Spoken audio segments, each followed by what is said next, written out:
Hello and welcome to Paint the Past. I'm your host, Amaris. The object I'm painting today is small enough to fit in a large dinner plate. It's a bronze disc, about 30 centimeters across, roughly the weight of a bag of sugar. It has a blue-green patina from 3,500 years sitting in the ground, and it's decorated with gold symbols that depict the sky, the sun, the moon, and the stars. It's called the Nebra Sky Disc, named after the small German town near where it was found. And UNESCO has described it as one of the most important archaeological finds of the 20th century. Not the most dramatic-looking artifact you've ever seen, maybe, but the story packed into this thing, the story of who made it, how it works, where it went, who dug it up illegally in 1999, who tried to sell it, how it was recovered in a police sting in a Swiss hotel bar, and what happened when the dealers appealed their sentences. That story is genuinely extraordinary. My reference photo is from Frank Vincenz via Wikimedia Commons, and links to the original and edited versions are included below the video. Let's start with what it is and where it came from, and then we'll get to the crime part, because that's too good to leave until the end. The disc was made around 1800 to 1600 BCE, so we're talking early Bronze Age, in Central Europe. The people who made it belong to what archaeologists call the Unetice culture, a civilization that spread across what is now Germany, Poland, Czechia, and parts of Austria and Slovakia. The Unetice were not a civilization that left written records, or monumental cities, or famous rulers whose names we know. What they left behind was extraordinarily well-crafted metal objects, extensive trade networks, and burial mounds, some of them enormous. The largest Bronze Age burial mound in Central Europe, the Bornhoek, is thought to belong to a ruler directly associated with the Nebra disc. Harald Meller, the state archaeologist of Saxony-Anhalt, who has probably spent more time studying this disc than any other person alive, argues that the Unetice were developing something close to an early state by the 20th and 19th centuries BCE, a hierarchical society with rulers, armed retainers, controlled resources, and the kind of elite astronomical knowledge that lets you tell farmers when to plant and makes it look like divine authority.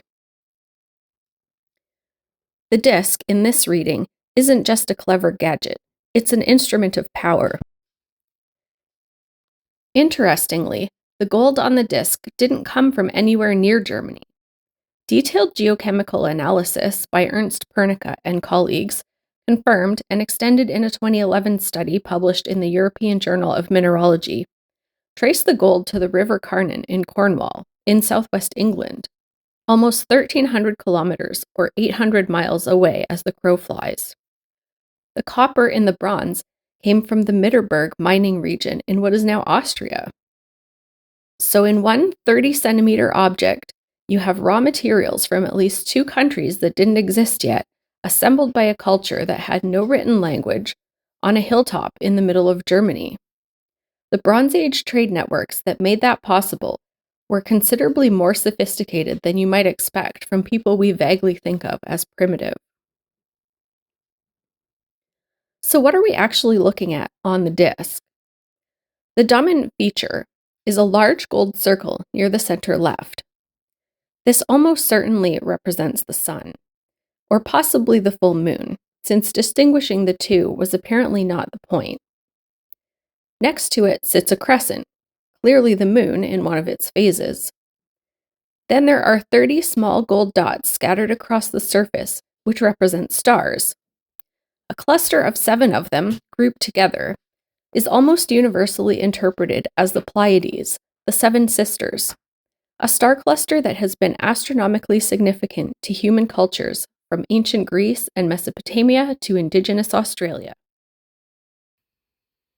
The Pleiades are visible in the fall and winter in the Northern Hemisphere and disappear from view in late April, making them a reliable agricultural calendar marker.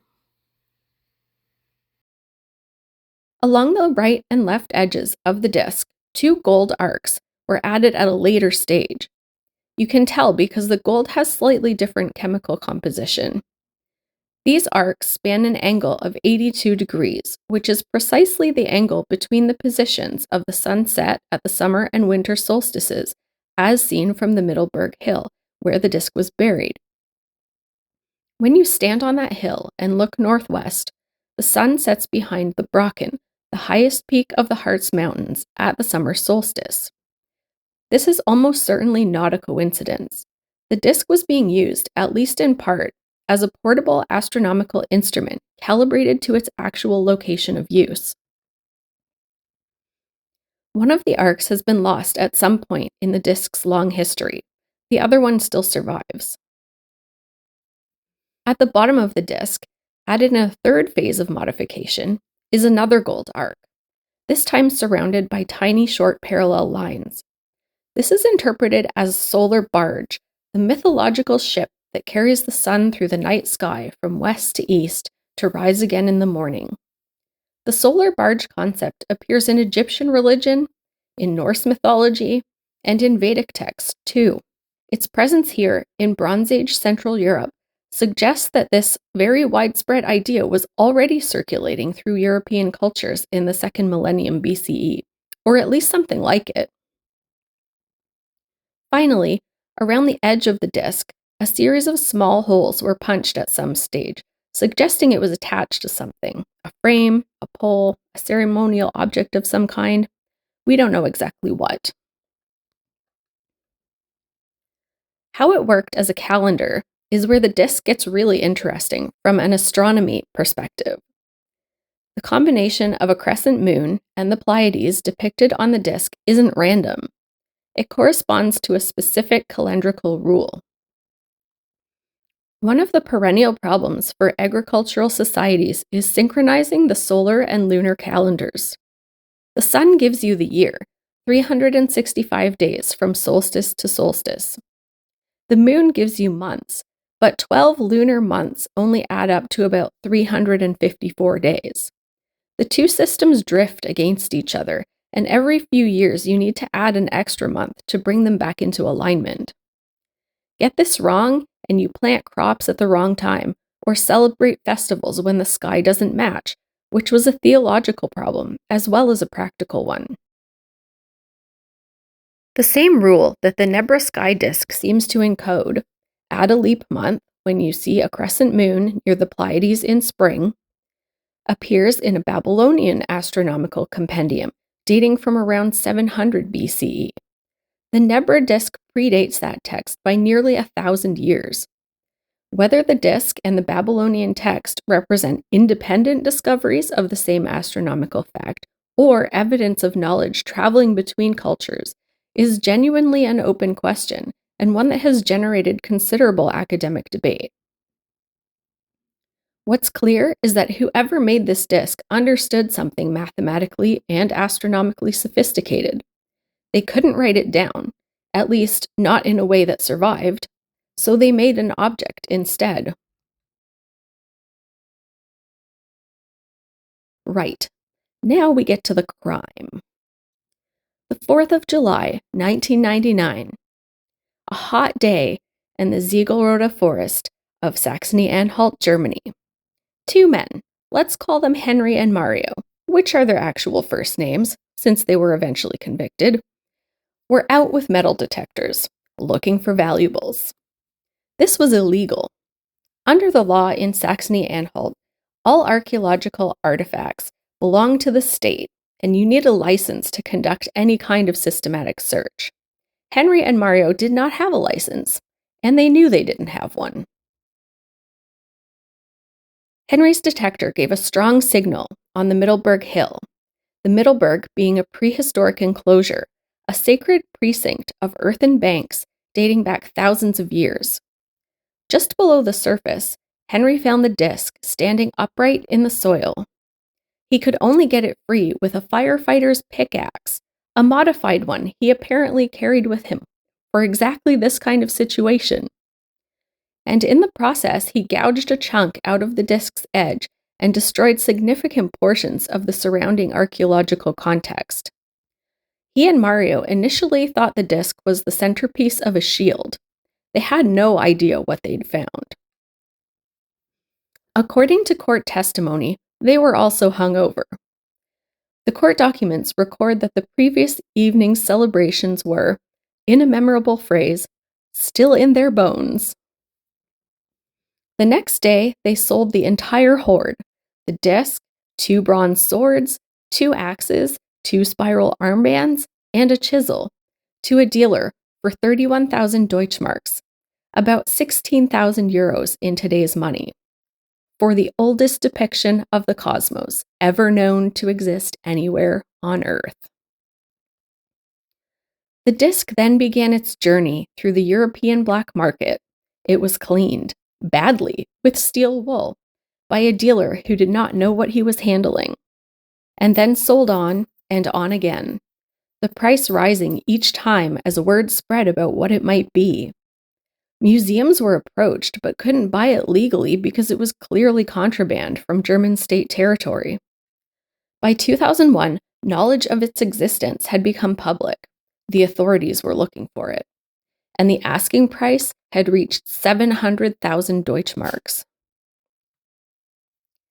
In February 2002, the state archaeologist of Saxony-Anhalt, Dr. Harald Meller, walked into a bar in Basel, Switzerland, to buy a prehistoric artifact from a pair of dealers who were, in the very colorful phrasing of one account, also running a side business in pornography.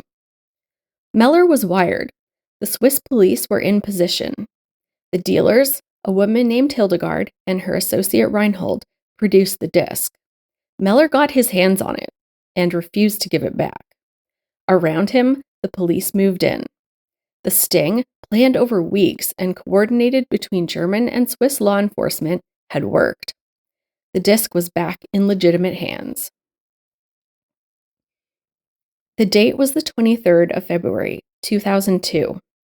Meller immediately had the disc taken to the State Museum of Prehistory in Halle, where conservation and analysis began. Within days, researchers were already working to confirm its authenticity. Because the first question anyone asked was, "Is this real?"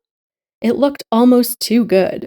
An intact Bronze Age astronomical instrument in remarkable condition, with no known parallel anywhere in the world. When Professor Richard Harrison of the University of Bristol first heard about it, his reaction was, "This has to be a joke, or a forgery." He later changed his mind after examining the evidence. The authenticating evidence was eventually overwhelming. Soil particles adhering to the disc matched samples taken from the Middelburg site. A fragment of gold leaf found in the excavated pit on the hill fitted exactly a gap in the gold on the sun symbol. Radiocarbon dating of birch bark preserved in the hilts of the accompanying swords placed the hoard's burial at around 1600 BCE. Chemical analysis of the metals traced them to their specific Bronze Age sources. The disc was real, and it was where the looters had said it had been found. On the 8th of September, in 2003, the criminal trial against Henry and Mario opened in Naumburg. Both men confessed, both cooperated with the archaeologists, and Henry actually took the investigators back to the Middelburg Hill and showed them exactly where the disc had been found, which was enormously helpful to the subsequent research. The court took this cooperation into account. Henry received a suspended sentence of 4 months. Mario received a suspended sentence of 10 months. The two dealers, Hildegard and Reinhold, who had tried to sell the disc to Meller in the Basel bar for 700,000 Deutschmarks, were tried separately and also received suspended sentences of several months. And here's the part that I find genuinely, beautifully satisfying. Hildegard and Reinhold felt their sentences were unjust, so they appealed. The Halle Regional Court heard the appeal. The defendants and their lawyers, by all accounts, came out swinging. They raised doubts about the authenticity of the disc. They raised doubts about the evidence. At one point, according to the E-Museum Himmelswege account of the proceedings, they even raised doubts about one defendant's mental fitness, which the court apparently found unpersuasive. The appeal dragged on for over a year. The court listened to every argument, and then it issued its ruling. The appeal did not reduce the sentences. The appeal increased them. Hildegard's sentence went from a few months to 6 months. Reinhold's went from a couple of months to 12. The court, having spent considerable time reviewing the case in detail, had apparently concluded that the original sentences were too lenient, not too harsh. The lesson? If you've been convicted of receiving stolen Bronze Age astronomical instruments, and the judge gives you a suspended sentence, perhaps just accept it gracefully. The story doesn't end with a trial, because academic controversy followed close behind the criminal proceedings. In 2005, a professor named Peter Schauer from the University of Regensburg stood up and claimed the disc was a modern forgery. He argued that the patina could have been faked with urine, hydrochloric acid, and a blowtorch. A serious charge, and one that needed to be answered properly. The awkward detail, which emerged in the subsequent legal proceedings, was that Schauer had never actually held the disc or examined it directly. 18 scientists who had done exactly that testified to its authenticity. Schauer had to admit in court that he had based his forgery claim on photographs. A more substantial challenge came in 2020, when two prehistorians, Rupert Gebhard and Rüdiger Krause, published a paper arguing that the disc dated not to the Bronze Age, but to the Iron Age, making it roughly 1,000 years younger than claimed, and stripping it of its claim to be the world's oldest astronomical depiction. Their argument rested partly on doubts about whether the disc had genuinely been found with the Bronze Age weapons, and partly on stylistic grounds. A 13-strong response team, including Pernicka and Miller, published a detailed rebuttal in Archaeologia Austriaca in 2020, going through the evidence point by point. The Bronze Age dating, they concluded, was secure. The soil samples, the chemical analysis, the radiocarbon dates, the gold fragment found in the pit, they all pointed the same way. Meanwhile, and on a considerably lighter note, in 2022, German astronaut Matthias Mohr took a replica of the disc to the International Space Station as the centerpiece of his mission, which he named the Cosmic Kiss mission. The logo was based on the disc. Photographs were taken of the replica floating in the cupola observation module, 400 kilometers or 250 miles above the Earth, with the planet visible through the window behind it. The oldest known image of the sky, photographed in space. If you want to call that poetic justice, I don't think anyone will argue. Somewhere on a hill, in what is now Saxony-Anhalt, someone, probably acting under authority, probably as part of a ritual, buried this disc. They covered it with stones, and they walked away. It stayed there for 3,600 years, through the Bronze Age, and the Iron Age, and the Roman Empire, and the medieval period, and the Renaissance, and the Industrial Revolution, and 2 world wars, and the entire history of modern Germany, until 2 hungover men with metal detectors showed up on a hot July day in 1999 and dug it out with a firefighter's pickaxe. Imagine what the people who made it would have thought of that sequence of events.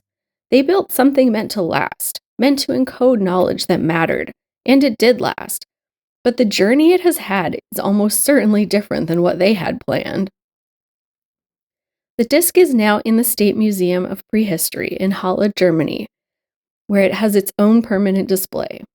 It's been exhibited across Europe to enormous public interest. The site on the Mittelberg Hill has a visitor center now. Researchers are still finding new things in the data. A 2024 study published in Scientific Reports using the latest metallurgical analysis revealed new details about the hot forging technique used to shape the bronze, a technique more sophisticated than previously understood. It's a circular disc about the size of a dinner plate. It weighs 2.2 kilograms. It shows the sky as it looked from a German hillside 4,000 years ago. And somehow it survived everything that has happened since to tell us about it. I'll take that as a win for the Bronze Age metalworker who made it. Thank you for joining me to explore the wild ride of the world's oldest known depiction of the cosmos.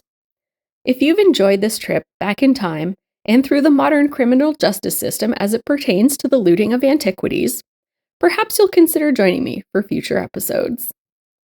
See you next time!